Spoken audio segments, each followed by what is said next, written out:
My dear friends, today I am taking a very important video, that is President of India. प्यारे विद्यार्थियों, president of India ये एक ऐसा video है जो सबको जानना आवश्यक है। प्रत्येक विद्यार्थी को प्रेसिडेंट के बारे में जरूर जानना चाहिए।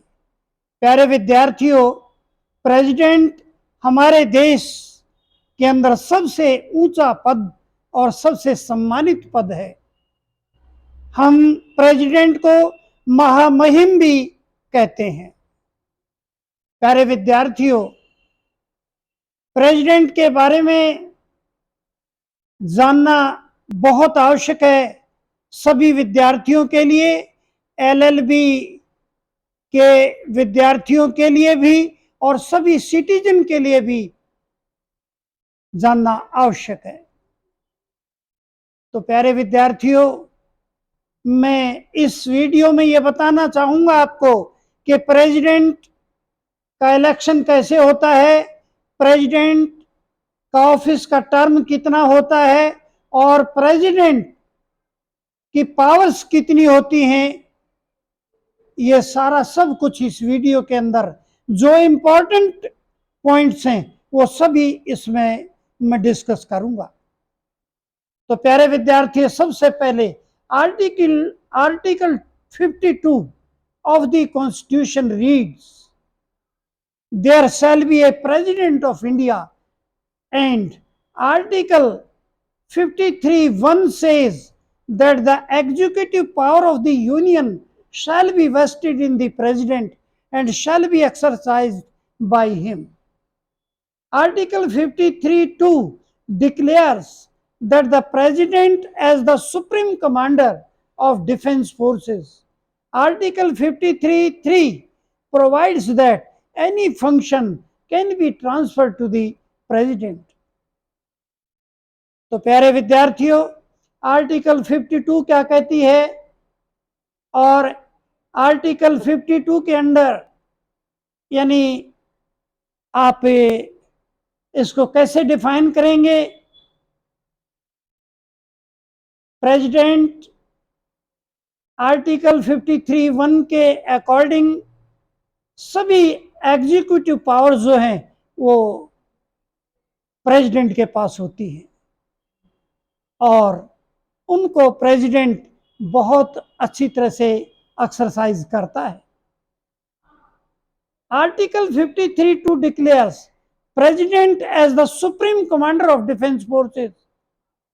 ये 53(2) क्या कहती है कि प्रेसिडेंट सभी जितनी फोर्सेस हैं, जैसे मिलिट्री है, नेवी है, एयर फोर्स है, उनका सबका सुप्रीम कमांडर होता है कौन? प्रेसिडेंट। और any function can be transfer to the president. तो 53 क्या कहती है? ये आर्टिकल कोई भी फंक्शन प्रेसिडेंट को ट्रांसफर किया जा सकता है। Article 58 qualification for election as president. Article 58 says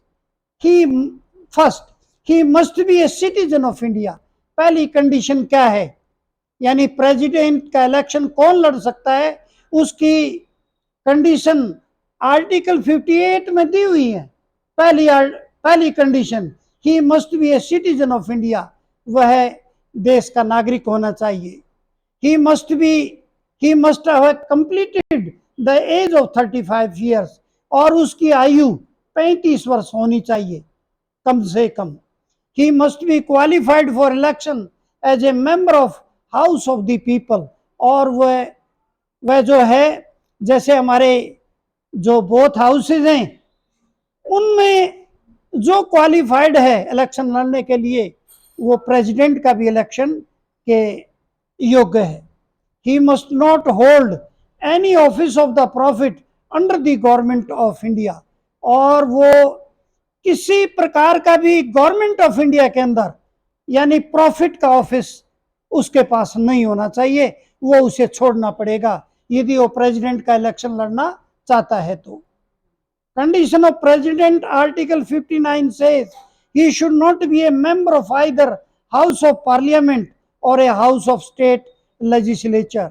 59 क्या कहती है कि वो किसी भी हाउस, ना तो पार्लियामेंट का और ना ही राज्यसभा का, यानी और किसी भी स्टेट में किसी भी स्टेट असेंबली का लीडर नहीं होना चाहिए, उसका कोई सदस्य नहीं होना चाहिए, वही प्रेसिडेंट का इलेक्शन लड़ सकता है। और प्रेसिडेंट की टर्म क्या है ऑफिस में रहने की, यानी उसका पीरियड क्या है। आर्टिकल 54 कहती है कि प्रेसिडेंट 5 साल तक अपने ऑफिस में रह सकता है, यानी टर्म कितनी है प्रेसिडेंट की, 5 साल की। तो प्यारे विद्यार्थियों, ये था प्रेसिडेंट के बारे में, और प्रेसिडेंट के पावर्स क्या हैं, प्रेसिडेंट कैसे कैसे किस आधार पर इलेक्शन लड़ सकता है, और जो अदर कंडीशन है वो भी मैंने इस आर्टिकल में आपको, इस वीडियो में आपको बता दिया। तो प्यारे विद्यार्थियों, मैं ऐसा समझता हूं आपको ये वीडियो क्लियर हो गया होगा। धन्यवाद, थैंक्स।